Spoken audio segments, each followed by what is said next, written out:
The value came in less than the assets that it held, basically saying that the business is worth nothing.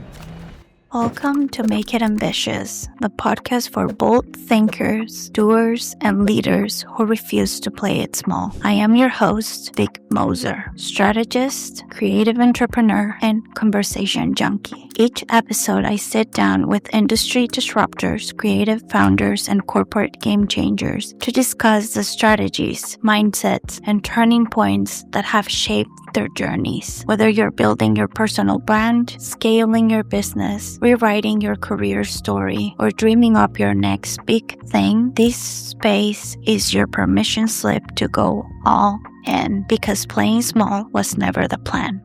I am super excited to speak with you because your, background is so diverse and you've been through a lot of things. I'm really interested in getting into the nitty-gritty, but before we get into that, I would love for you to tell everybody just a little bit about who you are and what Uplift 360 is. Yeah, thanks so much. So Wes Towers is my name. Uplift 360, we're a digital agency here in Australia, in Melbourne, just outside of Melbourne, actually, in a place called 𝐘𝐞𝐿, Australia. And so we design websites, we do search engine optimization. We're calling it search everywhere optimization these days because it's not just Google. It's a large language models and a whole bunch of other things. And so we're really niched into the trades construction businesses. So they're the clients we serve. Wasn't always that way. We did websites for anyone and everyone initially, but now we're really focused in on the niche we serve. Take me back to a moment when a valuator told you that your agency was not going to be worth much because AI was coming. What did that moment do to your ambition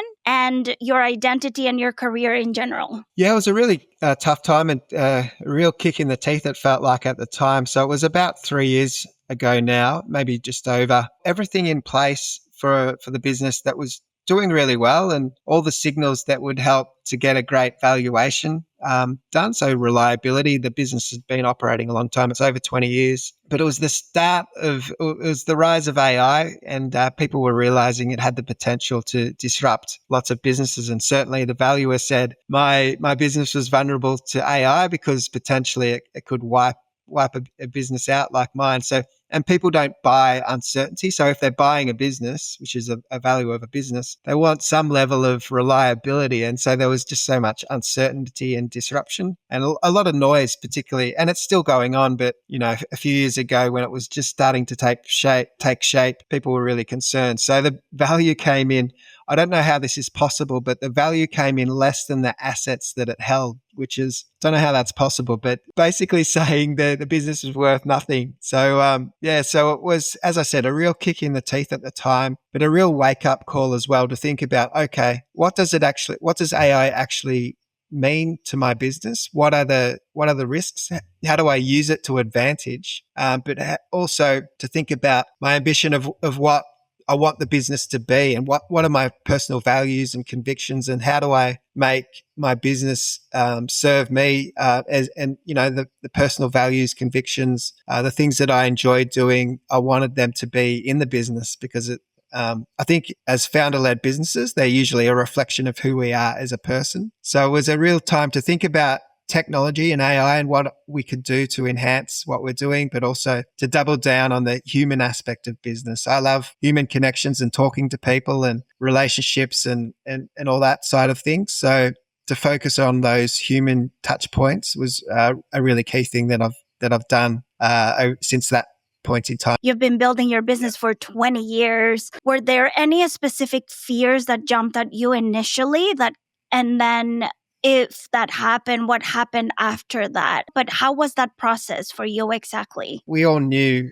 AI was changing things, but I couldn't avoid it because it was a big report that I received. And I listened to a lot of experts and so on, and everyone had different views on what it might mean. Some people are optimistic, some people are pessimistic. It's probably, for me, somewhere in the middle. Just thinking through, and I think we all need to do it. What does it genuinely mean to my business, and how do I make the most of the opportunities that are presented before me? And I think that's what everyone needs to do. Any career path really, who sits behind a computer and does the does the work is vulnerable to disruption. So yeah, a lot of fear, but invested a fair bit of time in figuring it out and building better standard operating procedures that worked. So same outcomes that we're achieving and working towards for client, but just improve the way in which we do it so we can deliver it a faster way, really. Yeah, we have AI and anyone can go out there and potentially build a website with an AI tool, and the AI tool can build it, and that's fine. But the AI tool doesn't have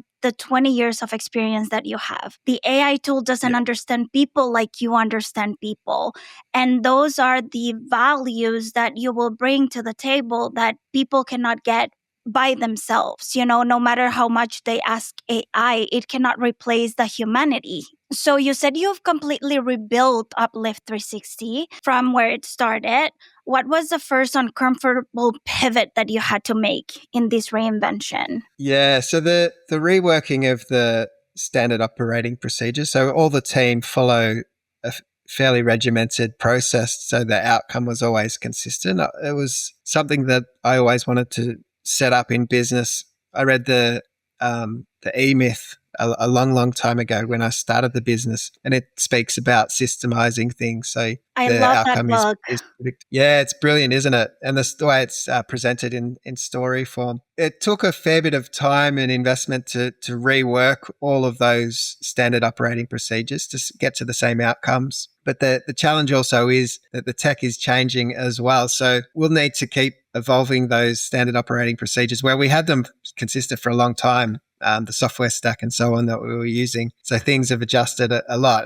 And it takes time because the team members were following these procedures for a long time. So they kind of knew it robotically, like they knew every step of the journey. And then to rework that so everyone had to follow a new set of processes, it took a bit of time and investment. And I really leaned on the team as well because particularly the techie guys, the developers, they really understand this kind of stuff. So I really opened it up to them to give some guidance on what we should do and how we could improve things. Historically, it was always me leading the way in which we do the work. But this time around, it felt like I only had a limited amount of knowledge, and I felt like I needed to draw upon my team in new ways to rebuild and think about, okay, if we were starting from scratch, what would it look like? What would we do differently? And it was a powerful process. And it worked out really well. We had our most profitable year ever just last financial year. We report at the end of June, so a few months ago now, was the most profitable financial year as a result really of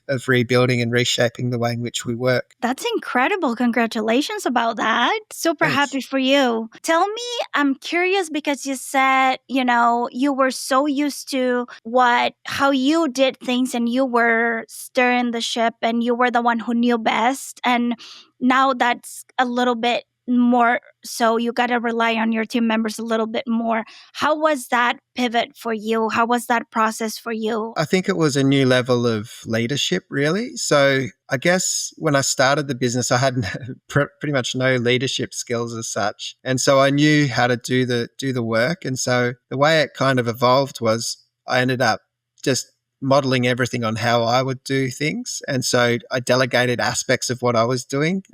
So that's kind of how it took shape. But this is different in that I've relied on the team who are experts in their field, oftentimes better than me in their one thing that they do for the business. So it would be naive of me just to think that I could set the new way forward when they know their piece better than me. Now, I needed to bring it all together and make sure and understand it and bring it and make the final decisions. But when technology is evolving so fast, no one person knows everything. So it's been a lesson learned in leadership and understanding how a team can work to a higher level. The whole point of getting your teammates and the people to work for you is that they know that specific area so much better than you could ever do it. We all have our strengths for sure. I love that approach. Yeah. So for founders who might not speak the SEO language, can you touch upon what does the search everywhere optimization means that you mentioned earlier? A few years ago, everyone would go to Google or a search engine to find a business. That's just what we all did. And people still do that. Obviously, Google are still a major player in that space. But these days as well, there's the large language model. So ChatGPT is the most popular. Before they make a buying decision, they're typically doing some research. And I do it all the time. I have a conversation with my ChatGPT if there's something that I'm looking to learn about, or I need to purchase something, or to find out what the best options are to optimize so your brand has the potential to show up and be recognized in these platforms. So all these platforms, they're pulling all what they perceive to be the best information and surfacing the best information for the exact thing that someone's looking for. And they can do that from a broad range of places online. So it's a matter of publishing that information that's super specific and niched. For us, we're a niched business, so it becomes easier because you can be the expert in the field for a certain type of person and a certain type of need. That's the way we're looking at it. So search everywhere optimization. It's about showing up in all the right places where you possibly can. It's difficult to publish everywhere, but there's ways in which you can do it to a large degree. But as long as you've got a core message worth sharing, it can be repurposed and syndicated far and wide through social media, for example. So you might write a wonderful blog post, a pillar piece, so a really strong piece, but using AI can quickly repurpose that into a series of social media posts and have it syndicated out to all the platforms really quickly. That's the beauty of AI. So once you've got a core message, it's worth amplifying that message through the technology that we have at our fingertips now. You mentioned ChatGPT. I love that. I use ChatGPT probably like 300 times a day. I don't even know at this point. But I also love Perplexity, actually, especially if I'm doing research. I feel like I love how the research component of that one is. But for discoverability and visibility, what changes do you foresee for 2026 for people? Understanding what they're all trying to achieve is to give the very best information for a very specific query. It's a matter of producing that very best information for the very specific things and publishing it wherever you can. So obviously your website is one area you can easily control. So that's the pillar, that's the priority for our clients, to get the website right and to get the quality content in there. It's kind of a two sides of the same coin. There's the main sales pages of your website. So they're typically clear, concise, compelling, all driven around getting the call to action happening. So whether that be people requesting a quote or buying something online or making a phone call, those sorts of things, the call to action. So the main pages are around that, so that marketing angle. But behind the scenes, we'll have insights or blog or news or case studies, somewhere where we can fuel lots of specific information. But all of that information helps inform all the platforms. So we're looking for the very best information. So you've just got to be there. But typically we're working with local businesses who want to be known in the region in which they serve. So talking about the locations in which they work is really important too. So some clients will send us their job sheets. So sending that, we can quickly, with the right prompts, produce content around that and make it a case study. Just finding ways that we can work in with the customer so we can help them achieve the goals that they have. Yeah, that's very interesting. I'm wondering if there's like a better way for SEO, for example, you would rename every single image so that, Google can find it and it's part of like your keywords and things like that, right? So what are some of the results that your clients have seen when they implement your system correctly? A guy who called, he only invested, I think it was quite a small program we did. It might have been $3,000 that he invested for helping optimize his site. So we only did a few little things to get it going. And he got a call from someone from a completely different city in Australia looking for his particular service. But it turned out after he spoke to them, they said that they were having a conversation with their ChatGPT and they ended up asking who's the very best in Australia for this particular service offering. And he showed up as the very best. So it worked. So that was a $140,000 contract that he won just simply by that one client who found him on ChatGPT. Just a small business. It's just a solo operator. Wow, that is amazing. If anyone wants to do it themselves, I've published a whole heap of prompts that people can copy paste. It's on our website. You haven't got to give your email or anything like that. It's on there. You can just get that and start using it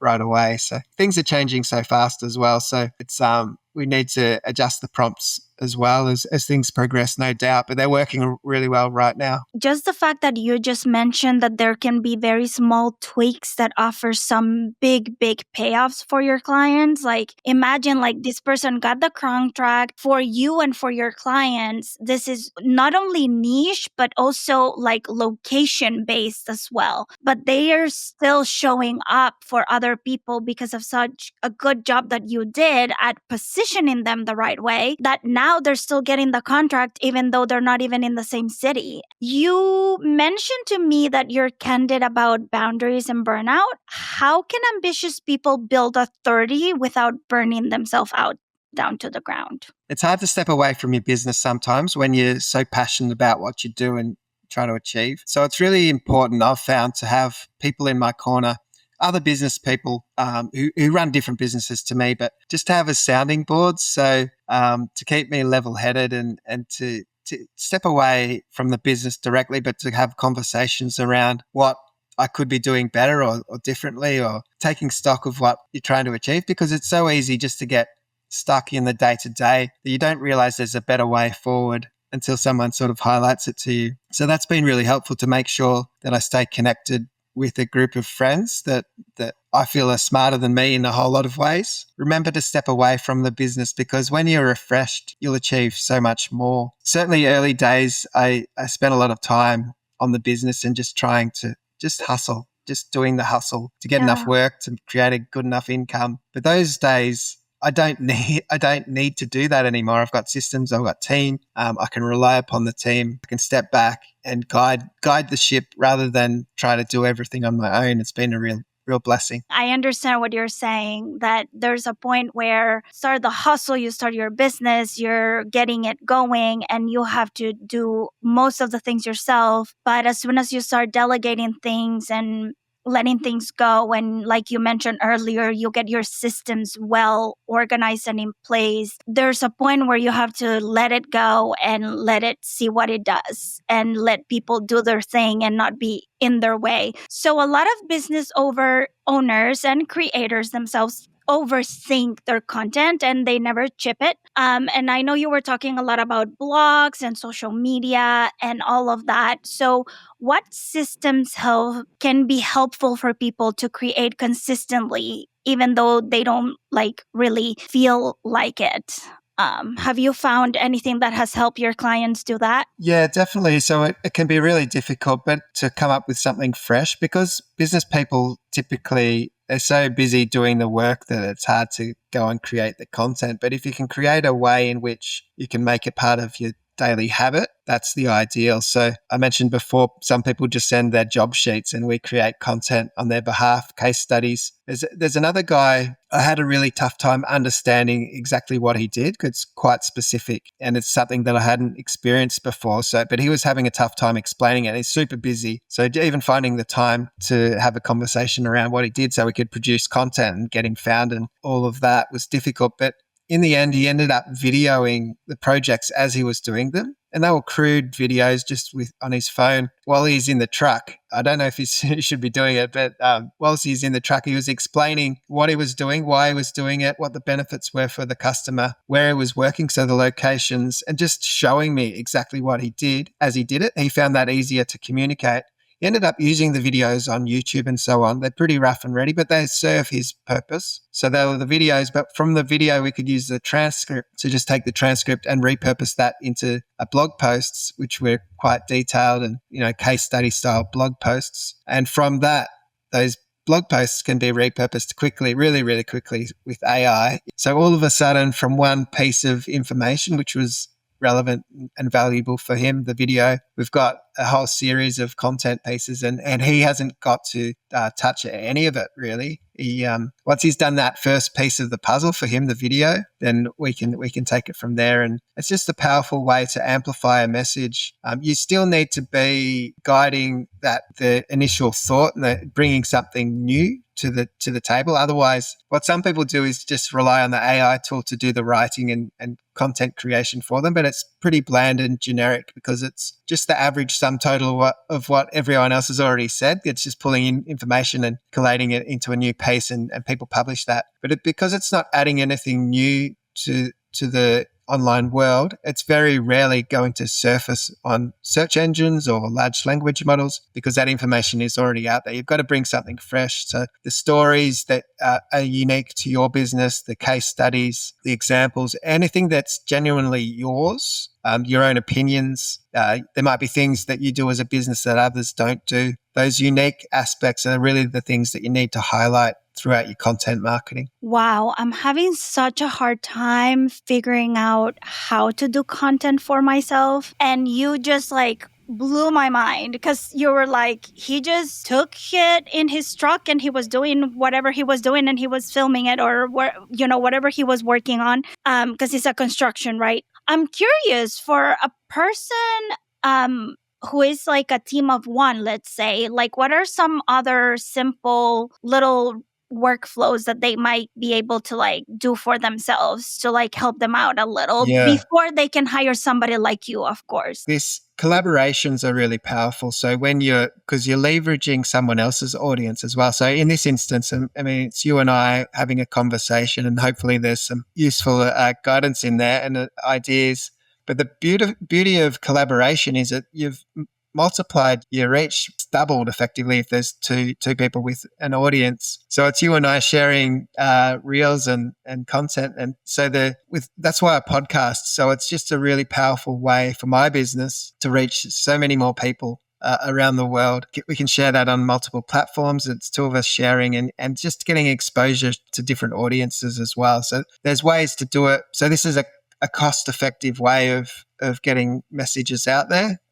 Guesting on podcasts, hosting as well is obviously powerful, and reusing that. So, I mean, even the transcript of this video, there was another lady, I was on a podcast and she's writing books. She's taking guests from her podcast and using an AI platform, I believe, reworks the transcripts into a book, and each guest is a chapter in the book. And so I'm assuming she finds the speakers who have some similar content, similar ideas that somehow flow, but she's writing books off the back of her podcast. So once you've got a set of ideas, there's just so many avenues you can take that one piece of information and rework it. So so she sent the chapter of the book that's mine, and it read really well. It was a more polished, refined version of what I had said on the podcast, restructured in a way that serves as a book. Because I've had so many powerful women in my podcast so far, I was thinking that I would love to write a book about them. And I never even thought about the fact that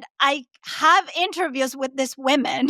So if there is a through line, I could potentially do it that way. That is so, or the lady that you went on the podcast at is doing that. That is such a cool idea because you guys give such valuable advice to us. I feel like I was telling a friend, I'm like, look, I'm getting free business advice, free therapy. Well, technically not free. Because, we put work into it. Being a host is a lot of work, but I feel like it's so fulfilling to me. I love getting to know people like you and just understanding what makes you tick and, what you're doing and how incredible some people are. It is just so cool to me. So if I could use that and also repurpose it into a bigger thing like a book, that sounds incredible.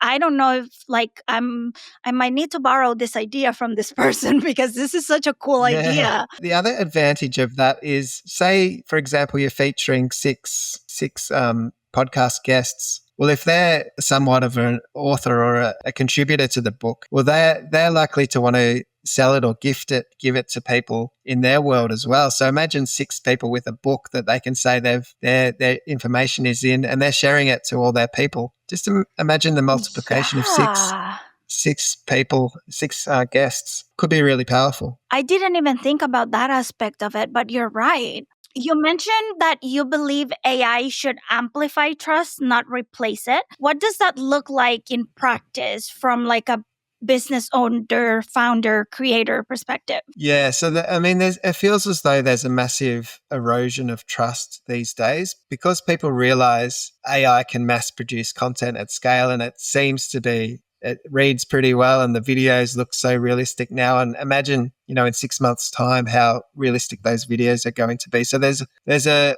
lack of trust in the information that we see. We can't necessarily believe what our own eyes are showing us anymore. So trust is, I think, the new currency. So anything you can do to build trust and authority and recognition in the industry in which you serve, in which you work, and the people that you serve, they're going to be powerful. So the things that you can't easily manipulate. So reviews, for example, on third-party platforms such as Google, those sorts of things are going to be really, really powerful. They already are, but I think it's going to just be even more so because people can't necessarily believe what they read on your website, but they'll believe the reviews or the third-party endorsements on social media, wherever it is. How, if it's finally time for us to move into the Web3 world because of that, a contract cannot be altered. And if it is, you would know it's in the code. Like nobody can make stuff up there. Takes your likeness from a video, and especially, as creators or business owners putting themselves out there for their business, whatever, anyone can take your likeness. Like we're here in this podcast, I'm gonna upload it to YouTube. Anyone can pretend to be you or me and create videos with our voices, with our face, everything. But in the Web3, it's gonna be a lot harder in the blockchain to make that because you just can't fake it like that, like if it's not original. So I'm wondering if that might be a direction that things might go. Yeah, you're probably right. I hadn't really looked at that, considered that, but I think you're spot on with all of that. It is interesting with plagiarism and so on at the moment. I mean, a small legal battle at the moment because I've got my company name trademarked and there's someone stepping in my territory. They've got a logo very similar to mine and a name very similar to mine and colors and everything. Like it's, I don't know if they even knew. I think they probably knew that they were replicating a lot of what I've done, but the resemblance is uncanny. So, I mean, I don't usually pursue things legally, but in this instance, it's just so dramatic that I've had to hire a lawyer to check it out for me and so on. So, but these things are going to increase in, the way in which things are done these days. So it's interesting. I just need to, obviously I'll pursue this one legally, but for the most part, when people step on my toes or what have you, I've just got to lift my game and work to a higher level to make sure I remain visible and trusted and the authority in the field that I work in. I also think that, maybe like first of all, I'm sorry that that's happening to you because it's not fun to go through things like that at all. But also I was thinking about back to when we were talking about trust and everything, how the best way I feel that people could trust you is if they actually know you. So I don't know if we're going to see also a lot of more like you were mentioning with your client, for example, how he was recording himself doing this and doing that and whatever. Like it's very authentic to him because it's literally his day-to-day what he's showing. I wonder how much more important authenticity is going to become for this trust purpose as well. Because that way, if somebody sees a random video with your face and they're spewing some stuff that it's obviously not something that you would ever say, I feel like your audience would be like, that's not you. If you show up as yourself fully with people, the good, the bad, the ugly, everything, like if you just show up authentically yourself, it's a lot harder to like manipulate that, I feel like. Authenticity is really important because we can all present like a polished version of ourselves, but deep down everyone knows that every human is flawed. So even when you make a mistake, potentially if something's not delivered on time or something wasn't quite right, to own the mistake and to remedy it, obviously for the customer or whoever it is, but to own those failures, I think that puts you at a stronger position in the long run. It's like the long-term game. People will start to recognize you have a level of integrity and they'll want to work with you despite the minor hiccup that you might have had, the integrity will stand the test of time. Let me pivot a little bit to the brands. Like, how do you help brands keep their voice human, talking about authenticity and, integrity, while using AI behind the scenes? Like, how do you help them with that? We call it the brand voice operating system, so OS, and it's just a bit techie, but it's really like a style guide to make sure that the content that we're producing on their behalf is really exactly how they would say it. So getting those foundations in place for every customer, because we're producing the content on their behalf, it needs to sound exactly like them. So it's worth putting that effort in. Sometimes people skip that step and just rely on the tools to do all the content for them.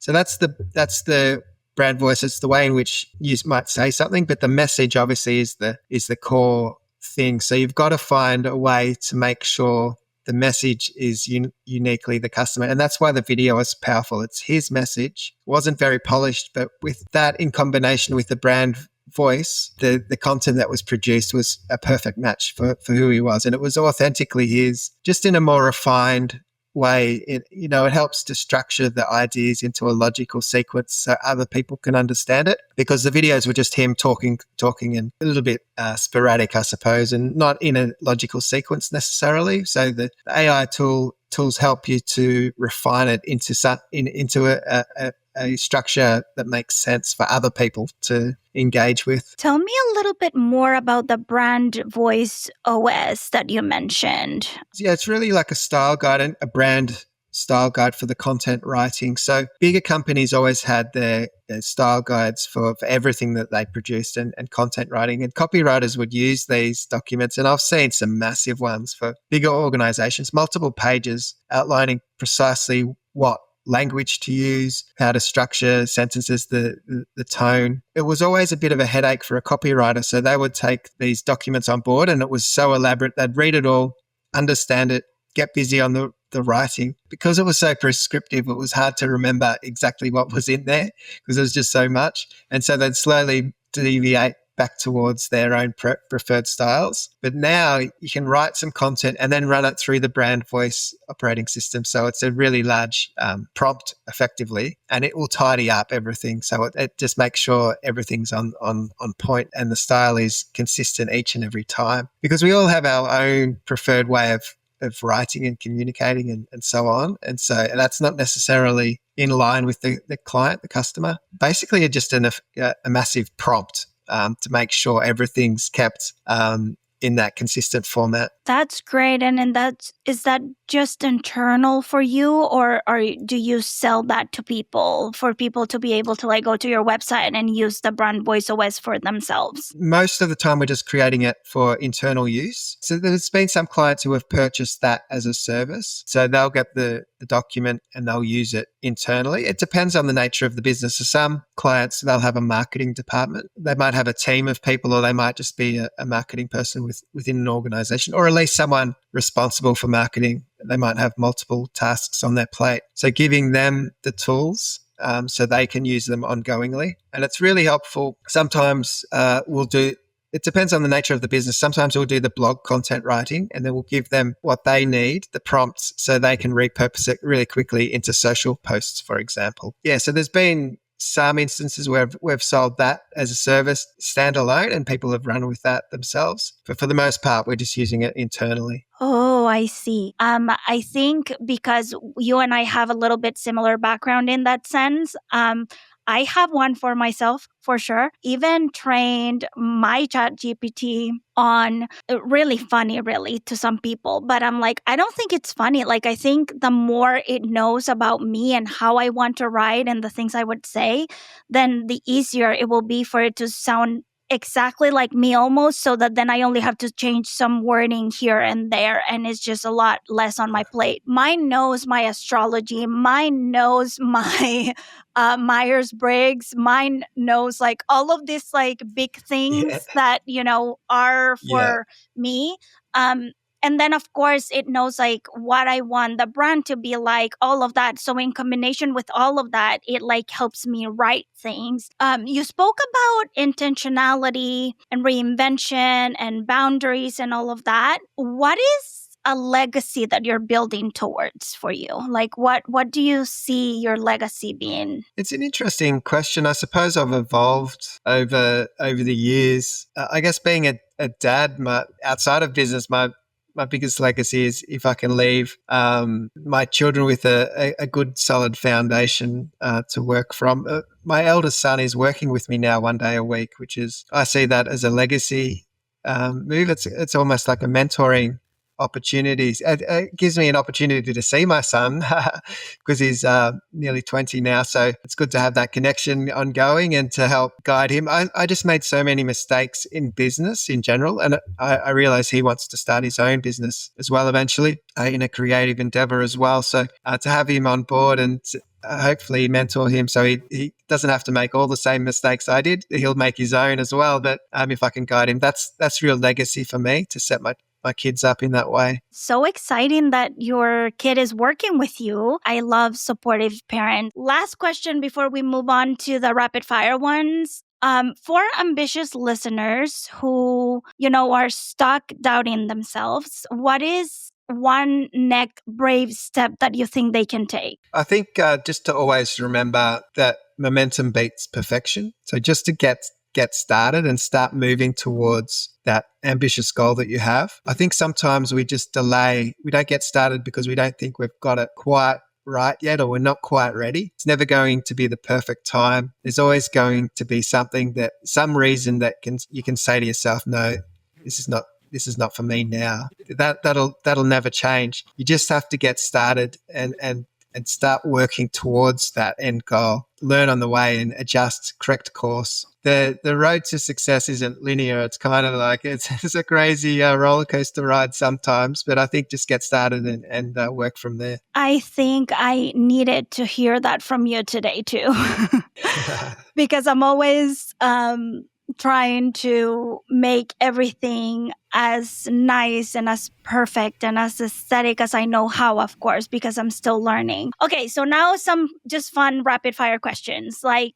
cool. What is the one AI tool you'll keep if everything else just vanished? Right now, at least. Well, ChatGPT is the one that I think I'll stick with forever. I love it. One business hill you will die on? Integrity, I suppose. Yeah. That's got to stick with the integrity, even though it feels like it costs you sometimes, but for the long term, it's something that's worth continuing with. Awesome. Yeah, I agree. Most overrated marketing advice that you've heard right to this point? I suppose I always find the Google ads to be overrated. Seems so expensive and oftentimes doesn't produce the outcome it easily get on other platforms. What is the biggest ick in business? Your biggest ick in business? There's networking groups where you feel compelled to give referrals to other members, but they're not referrals because the people deserve them. They're because you've joined the club and you feel compelled to do so. I think, I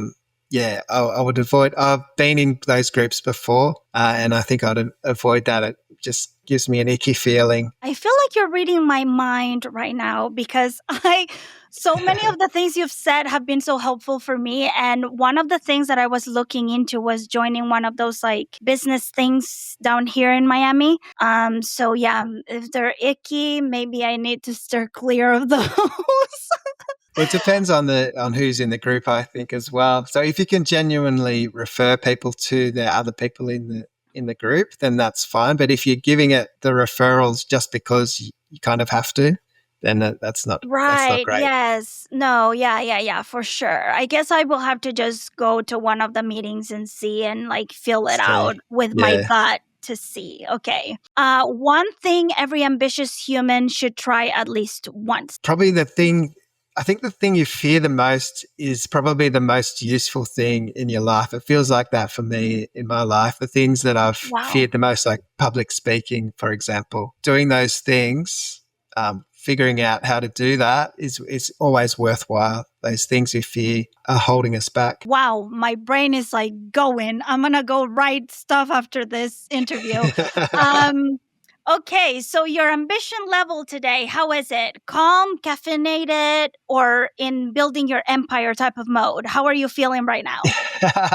Today I'm super caffeinated because I started at 3:45 their first podcast, so which is cool. I love doing podcasts, but to get through to this point in time, I've had more coffee than I probably should have. So, but I'm fueled up, ready to go. Oh my goodness. All right. Well, hopefully you get to rest a little bit after you take care of whatever business you have to take care of. Thank you so, so much for coming, Wes. It was amazing having you and such amazing advice. So I hope everybody enjoys the interview. I know they will. I know I did. Any last words for everybody? That's been brilliant. Thanks so much. I think the interview's gone really well. I've done a lot of these now, and this is one of my favorite ones so far. So well done on what you're doing with the podcast. Thank you so much.